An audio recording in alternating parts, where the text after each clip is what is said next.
Everybody's got a story. You just have to listen. Hola, I'm Joe Pardavila, and this is Good Listen. Today, Kirsten Fleming tells her story. Now, Kirsten is my kind of human. She's funny, she's smart, and she has a lot to say.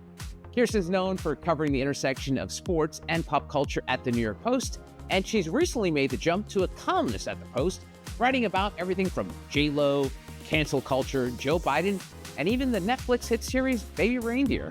Now, I've known Kirsten for years, but I never really asked her how she got started in the newspaper business and why she loves doing what she's doing. So I figured a podcast would be a good place to start. Kirsten, how are you? Good. How are you, Joe? I'm awesome. It's so great to reconnect with you. It's been a long time, and I want to start by talking about newspapers. So you and I have sort of crossed paths many times in New York media, me as a radio guy and you as a newspaper person, but the newspaper has always been sort of the backbone of New York City. Like, everyone looks at the paper to see what the news is. Like, TV stations do it. The internet still does it. Can you tell me about your love of newspapers? Because my brother, like you know, my brother as well, Arturo, loved newspapers when it started his career in that. But how did you fall in love with newspapers? I think it was my grandfather, my mom's dad. He had a routine that even when he stayed with us in New Jersey, he was from Spain, lived in Lower Manhattan. And then when he would come stay with us, we lived in the suburbs. You could walk to the store, but like no one was really walking to the store. And he made sure that he walked every single day. And it was probably like a half a mile, nothing great, but, and he always made sure that he got it. And so to me, that sort of impressed upon this was like an important thing. And we always had newspapers in the house. My father, even though my parents are from the city, I grew up near the Jersey Shore, and we always had New York papers. We had the Asbury Park Press as well. And I mean, that was our window to the world. I loved Channel 4 News, Chuck Scarborough, Sue Simmons. We always stopped when that happened. But in the morning, it was like you had the newspaper. In the afternoon, you had the Daily News, which I know I work at the Post now, but we were a news family at the time. And my father always had it after work. He'd come home and bring it. And, and I just have that memory of my father on a Sunday with the paper spread out and over bagels. And it was part of a routine, and it was an important routine. And what else was, this was a one-stop shop in a sense. It gave you your whole window to everything. And then when I studied abroad in Spain in 99, and we didn't really have the internet back then. You could get maybe an internet cafe and pay tons of money and get dial up, and then you get 2 seconds to look at something and then you're off. So I would buy the USA Today from the newsstand, and it was always a day late, and I would just read it over and over and over again nonstop. And I don't know, it's such an integral part of my life, and obviously I ended up working there, but pretty strong beginnings foundationally. That's awesome. And I know that there's this groupthink now that it's like fill in the blank is dying. Radio is dying, TV is dying. Yeah. And then for many years, they've been writing the obituary of newspapers. Newspaper is dying. And my argument to that is it's really not. It's just changing the way how we read the newspaper. Like you mentioned, you went to that internet cafe, you were getting your USA Today International, but it changes. It just evolves. So when you hear that, as someone who's like basically made it their entire life's mission to work in newspapers, what do you feel when you see that? Because to me, I think it's bullshit. Like, sure, it's like caveman tablets went away because they create the printing press. So like things change. But tell me about this idea that newspapers are dying. Well, I mean, I think as an institution, they're not dying. Maybe as the newsprint and it gets smaller and smaller, and some people say flimsier and flimsier. Our print edition, I still read it every day. I'm in it. Most of my stuff gets in the print edition, and I'm a columnist now. So I like to see it. I like to grab it, go through it. And it's sort of yesterday's news at that point. But the print edition, I do love. I love to see my face in the print edition. There's nothing like it. So it's a little bit of an ego thing. But everything's changing in terms of the way we tell stories. That is evolving. The masthead is still here, and we're doing those same stories in a different way. Under that same masthead that Alexander Hamilton started, and established.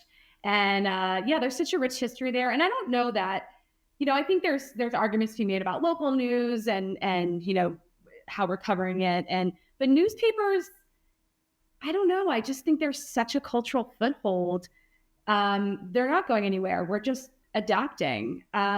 there's things that are coming up, like, I don't know, there's like the free press, there's other things that are being established, which are really, really cool because we're growing new things, we're growing new institutions, but I think the old institutions, I think they'll still remain and they'll still be important. And, the Post is such an important newspaper to New York. So, and I still have a lot of pride in that. So yeah, it's just adapting, it's changing, it's utilizing video, it's utilizing technology in a different way, which I'm still struggling with because I like to write and not be on camera. But yeah, no, it's all evolving. That's great. It's funny. I hate the Monday morning quarterback things, but I feel like newspapers missed the boat by not getting behind paywalls early in the game. And right now we're so inclined that, like, if I come across a story that's behind a paywall, I'm like, nah, I'm not going to pay for that. I'll just find the free version of that. And it feels like newspapers missed the boat on that, because now there's a lot of old white guys like me who are like, I'm not going to pay for my news, I'm going to get it for free. So what do you ever like reflect back and like, man, I wish newspapers were a little more proactive when it came to setting up online digital subscriptions. And now we're in this world where they're trying to do it, and the New York Post is putting stories behind paywalls. I've noticed that you have the New York Post Plus, but sometimes feel like the newspaper industry like missed the boat on that. Yeah, I mean, I'm not the best person to ask about that. Like, I look at it in that, because we've always been free. We've never put our stuff behind a paywall, because you look at, and as you said, late to the game, right? The Daily News is behind a paywall. I'm not going to pay for a story, and I think it sort of has killed a lot of their business. And the Post almost, it feels like a utility at this point, because we've been free for so long. The thing is, if we all were behind a paywall, it's almost like the hole in the boat that you plug, that another hole springs up. So it's like, okay, so you have Barstool Sports who, aggregates, and there's always going to be an aggregator that comes along and maybe changes it and they're not going to do it the way that you as great as you do it. And I always try really hard to read the original story. It's so worth it. It's so worth it. And I obviously have a lot of tools at my disposal, and I can do that. And I can just say, okay, I'm going to give it to my, we have different ways to get around the paywall that we obviously pay for. But yeah, I just think another hole would have sprung up. I don't know. Like, this is such a wild west. You think you have everything settled, even with like Google and Facebook and SEO and all that stuff. And that was like the way. And now it's like, oh, they're not doing it like they used to. So they can change on a whim, and then everything, your strategy changes on a whim. So I think the strongest argument is just to do really good work and find really good stories. And those are timeless. And the way that it's delivered and the way that people consume it will be different and will change, but there's no substitute for finding a story that no one else could find. That's awesome. There's I know you're more of a newspaper historian than I am, but I feel like the New York Post invented clickbait. And I don't mean that in a negative way, like just the idea of like forming a headline that's eye-catching, that will force people to read it. And now we're in this world where everything is clickbait, where at the time when the New York Post was doing it was before there was clicks invented. Yeah. But just the idea is like splashy headlines. What do you think about this clickbait culture we live in now? I think there's like a difference between clickbait. I think clickbait has become a little overused, but because it's like it's promising one thing and it's offering crap, right? It's sort of like, and I think, initially, I think we were really, really good at kind of keeping the spirit of our print headlines online. But yeah, I don't know. There's a lot of papers that do that, and headlines. I think people don't read beyond the headlines anymore. So I try and be. I know this sounds really, really like puritanical, but I try and be open-ended, because people only read tweets. They only read headlines. If they do click on it, like I'll get an email from somebody and be like, you are idiot, you're this, you're that. And like, they say why they're annoyed with my piece, but they never read it. I can tell why what they're annoyed by is mentioned in the piece. So they never read it. So people like don't read. And on Twitter, I'm sure you see it too. People like blow up on Twitter. So I think almost like the clickbait headline has been ripped like the tweet as well. And, it never really sums it up. It never really tells the story. And I'm just always cautious about it. I always tell people like to read it, did you actually read it? And there are elements of it that are promising another thing and delivering absolutely nothing for your click. But yeah. And we talked about the evolution of newspapers. I want to talk about the evolution of Kirsten Fleming, because I remember you back in the day when you were a scrappy reporter behind the scenes, and no one really knew who you were unless you worked in New York media. But now you're front and center. You're writing like front page columns for the New York Post. Tell me about this jump that you've taken, that where you've been a traditional writer to now adding your opinions to your stories. What has that been like for you? Yeah, it's been really cool.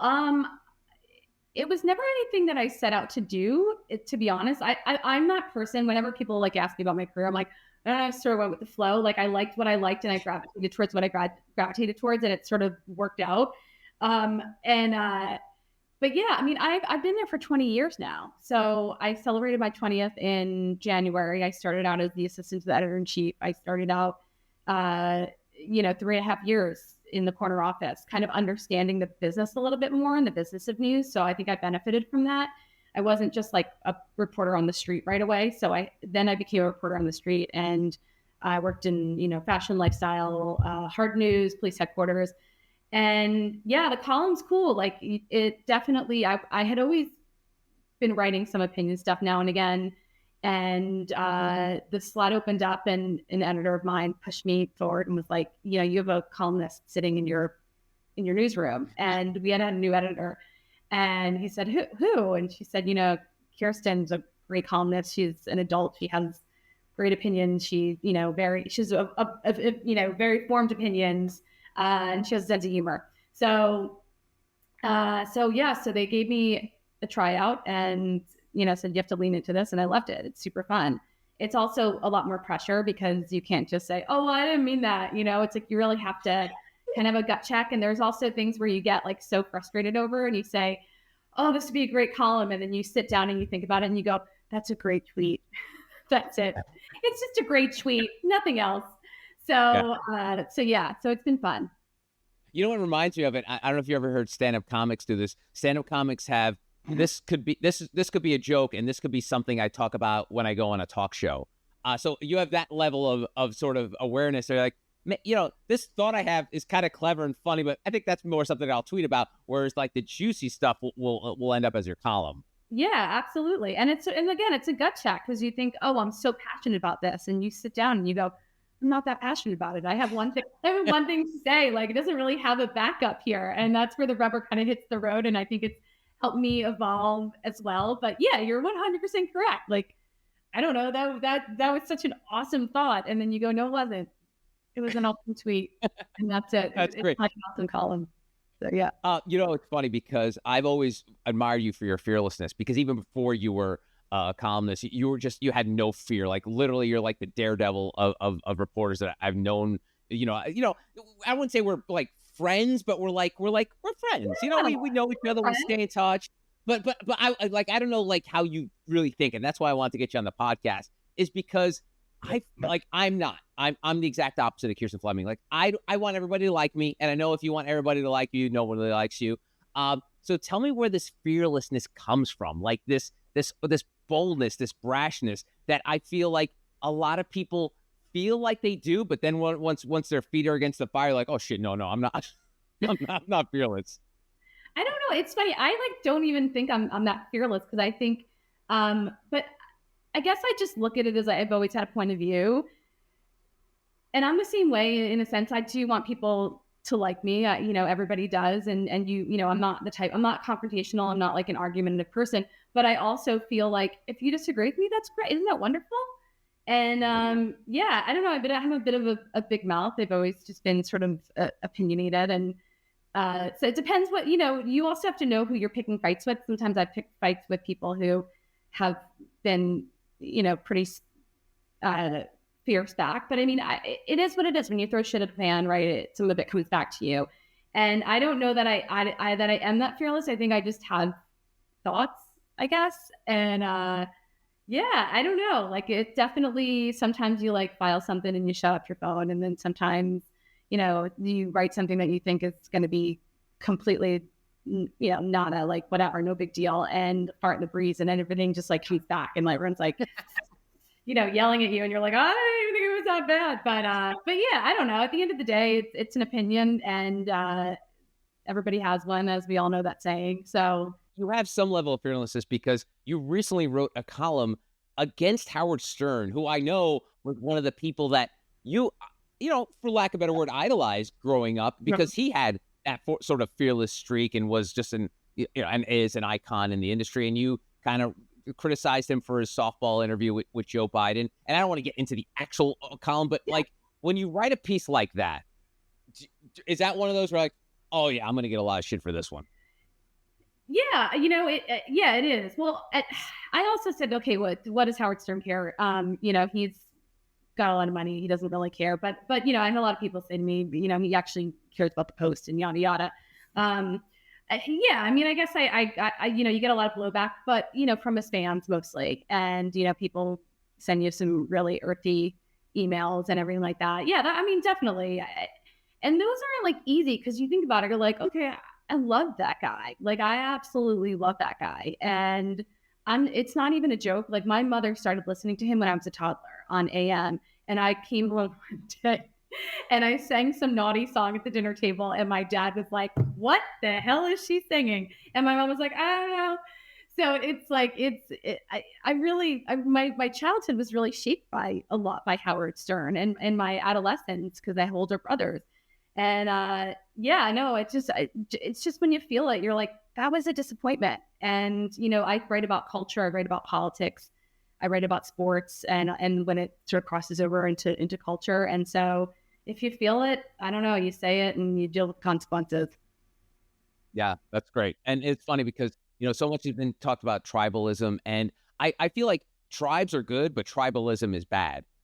We all need our group and support system, but this idea, especially, and I'm sure you see this in New York firsthand, because obviously the New York Post leans a little more conservative in a kind of a pretty liberal city. And I hate the fact, and you talk about, how you can debate with people. And I love that. I love a great debate. All the time. Like I live in Charleston, South Carolina now. So I'm the card-carrying liberal in a blue state. And I love to debate with people, talk to people about politics. I just love it because to me, from the way I look at it, it comes from a good place. Like, here's my thoughts. I want to know what you're thinking. How do you deal with that in New York City? Because and in terms of, and I know, like we said, we've already talked about, like you have your thoughts and you want to share them, but sometimes, especially in, say, I hate using these kind of like Fox News words, but like liberal bubble, like sometimes you may not fit in, so to speak. Do you ever run into that sometimes in terms of like people? Yeah, that's been a constant my whole career. Because here's like a dirty little secret about the Post is that there's not a lot of people there are very liberal. We have it is very ideologically diverse, and probably more people tend towards the liberal side. Obviously, we have our op-ed pages and our our coverage tends to be more in that vein, but. And I always look at it as more common sense. If I go to Georgia, I go anywhere outside of the tri-state area, it feels like we're liberal compared to some of the conservatives. You know what I mean? Like it is sort of spectrum, right? But yeah, I've always come up against that. I've had like people say to me all the time, like, you're like, we'll be, midway through drinks, to be like, you're a Republican or you're conservative. And I'm like, yeah. And but you're so smart. And I'm like, or like, oh, you seem so cool. I'm telling you, Joe, like it goes on and on and on. Like I've had this happen on dates. I've had this happen. Like people are just stunned. Like they think that you're on their team. And I'm like, I am on your team. I'm on team. Like, let's get shit done. But yeah, like just different approaches. And so I've had that. And I've also had, people be downright rude. I've had a few people like cut off things, and it is what it is. I always say, like, I think Donald Trump broke people's brains, and I'm not even a Trump fan. And I just saw the effect that his presidency had on people and how they conducted their personal business. And I never changed. I was like, okay. So yeah, but it's kind of fun sometimes.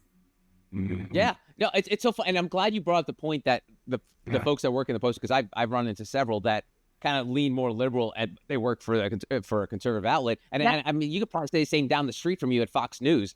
I've got a pretty good feeling a lot of those people in those back room are not, NRA members or card carrying conservatives. It's like, it's a job. It's a job, and that's important. And I know when you get into your position, it's sort of like the lines are blurred. And and it does drive me crazy, like the ideology in newsrooms, where now I almost feel like there has to be, like as I mentioned earlier, groupthink. Like if you work for a left-leaning outlet, you have to be liberal. If you and vice versa for conservatives. But I've always respected that about the New York Post, that they're like, hey, listen, here's what we're writing.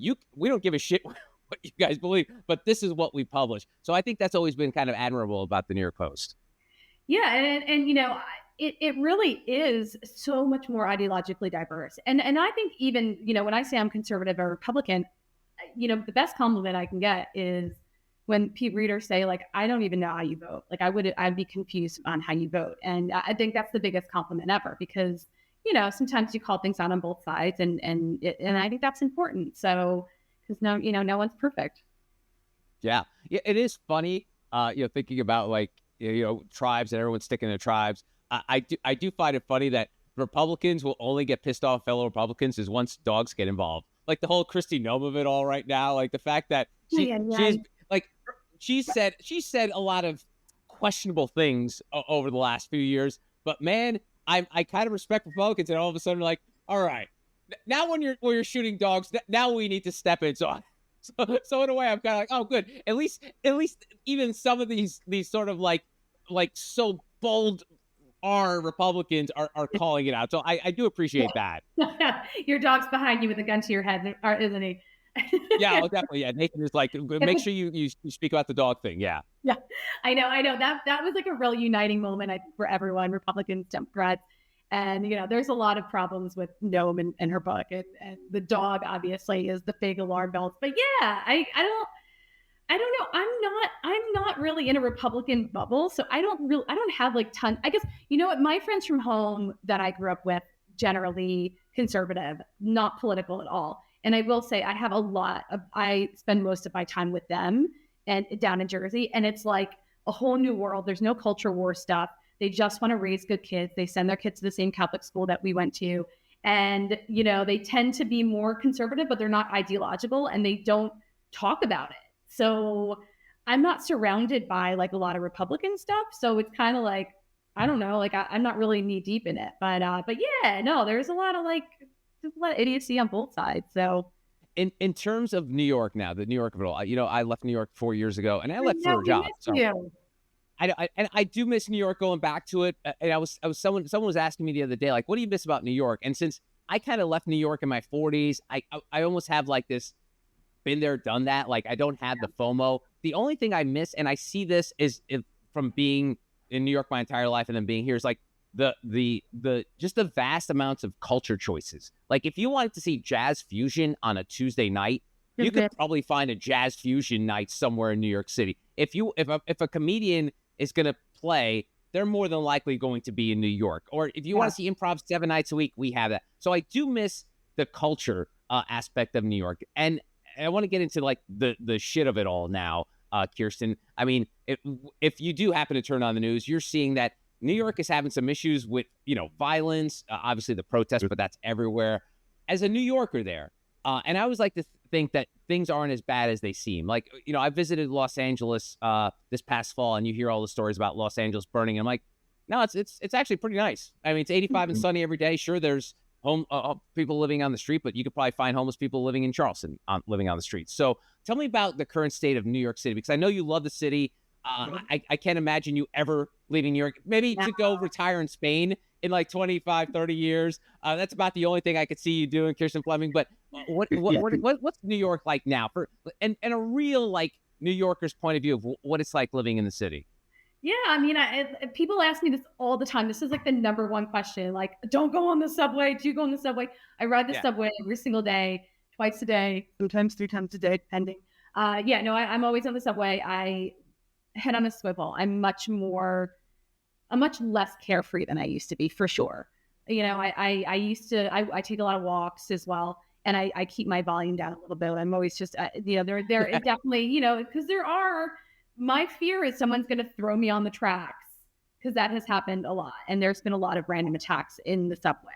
So that definitely is a thing, but I don't live in this heightened, it's kind of like, how New York is, right? If you see something and something doesn't feel right, you go wait up on the platform and you go move out of the situation. Now, sometimes I do think that it's sort of the bad people are a little bit more emboldened because there hasn't been a lot of prosecutions. There hasn't been, the enforcement of crime has not been great. And, when something happens where somebody's assaulted or thrown in front of a train or it's always the same story. The guy had 40 arrests, and he is, just was arrested 2 weeks ago for assaulting somebody. So I think it's a lot of it's the same old story.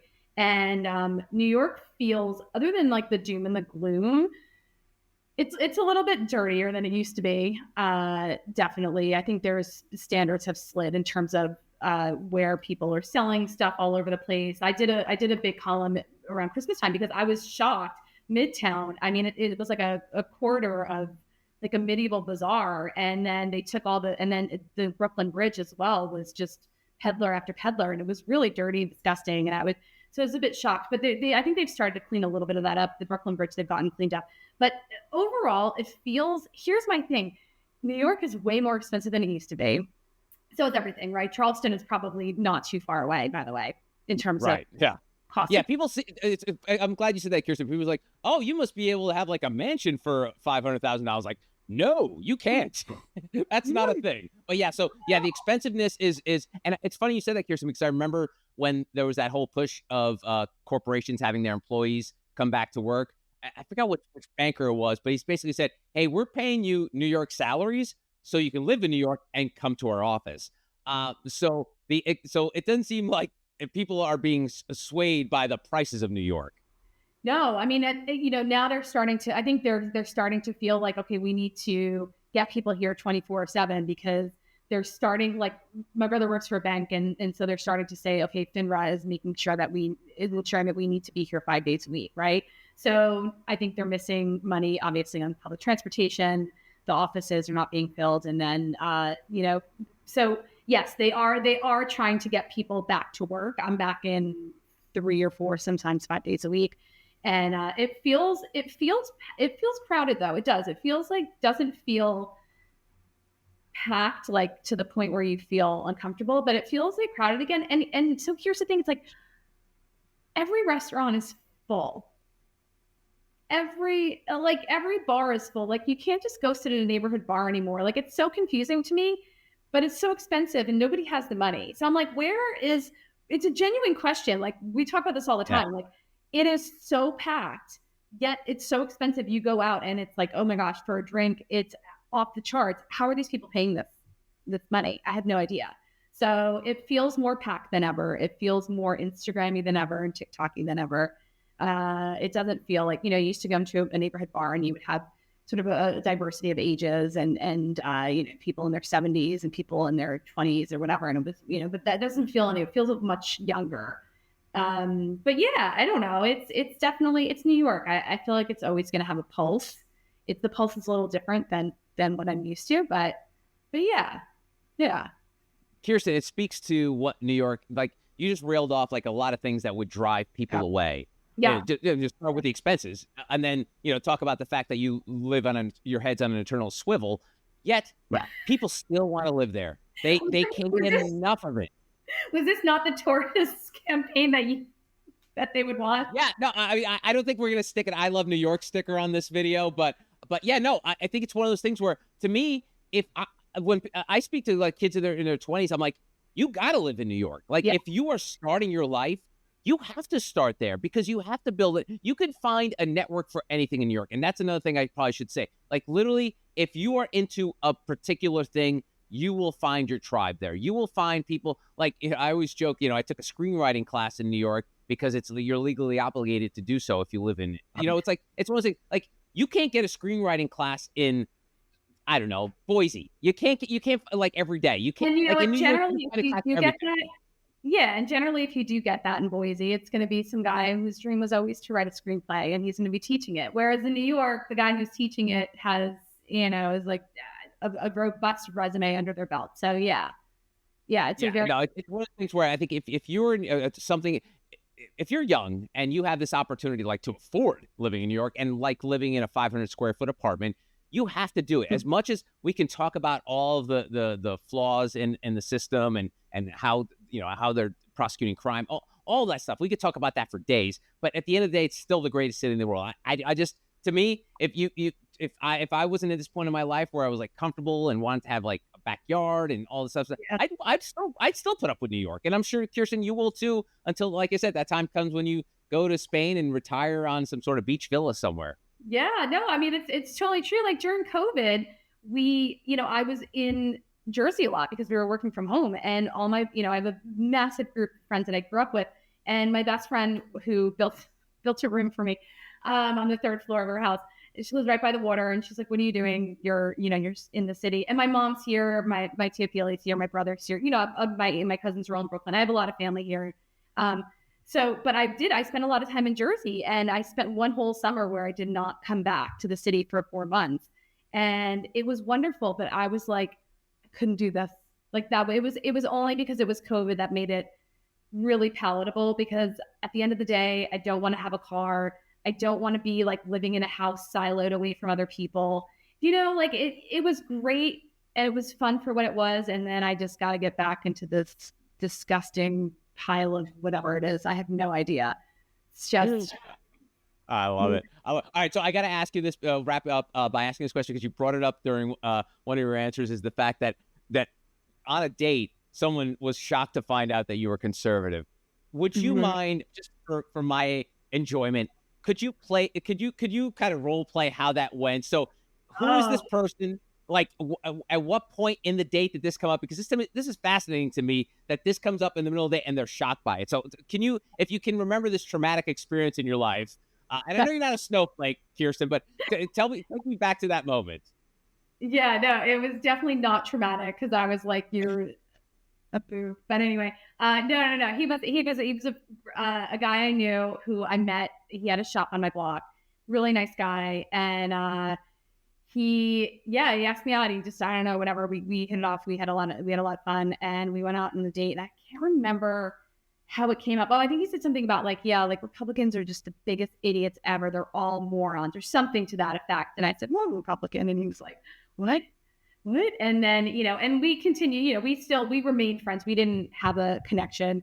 We remained friends like for years. So it was never, but he would like to bring things up every now and again and be like, what'd you think about this? What'd you think about that? And I'm like, like, this is not really, you're not changing my mind. This is, but yeah, no, totally. Like I've had so many of these experiences. Like I said, like people dropping food like out of their mouth. Like, what? You're a conservative, you're Republican, and so it's like you can see like the brain freezes and it does not compute the video game like come over people's faces. So yeah, I mean, when people make assumptions like that all the time, you're going to get that in so many different pockets of this country and pockets of groups, right? Like people think that you are like them, or like they're. But I think it speaks to like how awesome having a diverse group of friends is too. Absolutely. Oh, you took the words right out of my mouth. I became dear friends with this redneck from Virginia, and he has like a full like assault team, in his closet. Like he has all sorts of guns and everything like that. And he goes, "Oh, he goes, you want me to show you an AR-15? Because I'd never seen an AR-15." I'm like, "Yeah, let's see." He goes, and he shows it to me, and he goes, "Oh, this is the gun that you Democrats want to get rid of." And then I retorted with, "Well, no, we only want to get rid of them because it's killing kids." And then we kind of just had like this sort of like gallows humor about it. But like, I think that's what's missing in this world, that like you said, like mixing with other ideologies, religions. Who gives a shit? Like, we're all people at the end of the day, and just if we give each other grace and find out why that person thinks, because you may, Kirsten, I know that guy's been trying to change your mind for a decade, but like you may hold an opinion on something, whether it may be not changing who you are, but like, oh, that's an interesting point of view, because it happens to me all the time, because I'm dead set in my my cliche New York liberal ways, but it's like if someone tells me something from the other perspective, I'm like, okay, I can see where you're coming from. And I think that is what's missing from this country, because we're so polarized. We're so in our own tribes that we don't want to get out. And my wife hates when I do this. We're like, we'll go to a party where it's going to be a lot of conservatives. She's like, please don't talk about politics. Please don't talk about it. I'm like, no, it's like, it's okay, because I come in from humor. Like, I like to have fun with it. Yeah, well, I'm that's the first to make fun of Democrats, and I'm the first to make fun of Republicans. So what the hell? What are we arguing about? Let's have fun. Well, I mean, at the end of the day, it's like, okay, it's like the Jets, right? Are you going to sit here and you're a big Jets fan, I'm a big Giants fan. They don't pay our mortgage, right? I know politics affects our mortgage a little bit more, but it's foolish. Like, it's so strange to me that so many people are like, well, I just cut out my family because of the way they vote, and I just couldn't take it anymore. And I think these things have ruined us. I think we've allowed, this siloing, this tribalism to fester with our devices, which help us really just build our worlds to our specs and to our worldviews. And, as I said, people don't read beyond the headline. And I have some friends who are very liberal, and they'll say to me, oh my gosh, like, something that is so incorrect, like the Ron DeSantis, like, don't say gay thing. And I'm like, but it doesn't say, there's the word gay is not in it. Like, but no, but Yeah. that's what it says. I'm like, that's how it's been coined.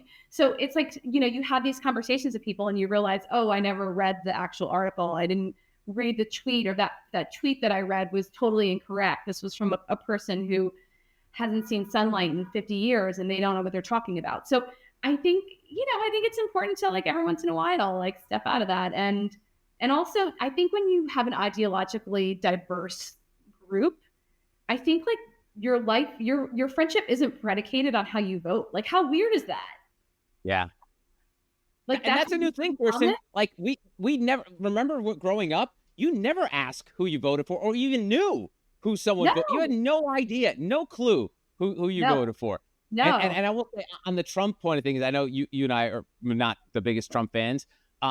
The one thing that drives me crazy about the Trump of it all, and it's not all the stupid things he does and says, it's how everyone in the party is scared shitless of him. Like, to me, that seems so gross. The other day, Tim Scott was on the Sunday morning talk shows, and they asked him if he would accept the results of the election, and he wouldn't give an answer, because he knows if he says I'm going to accept it, Trump's going to be mad at him and he's not going to be VP. Of all the Trump things, and I know this is kind of a weird thing to pick on with the Trump, like the fear.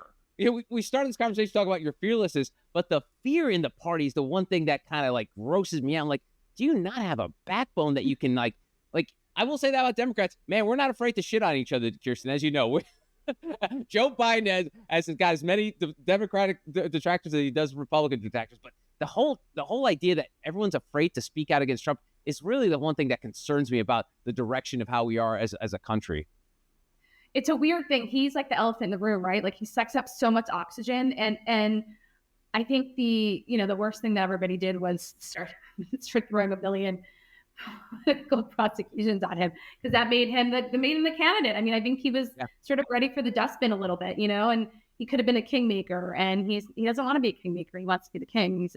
And I say that I don't think he legitimately wants to be king. I think he just takes up so much oxygen, and he's so funny. Like, honestly, I want to watch him on stage just cracking jokes all day, because he's 10 times funnier than most stand-ups out there.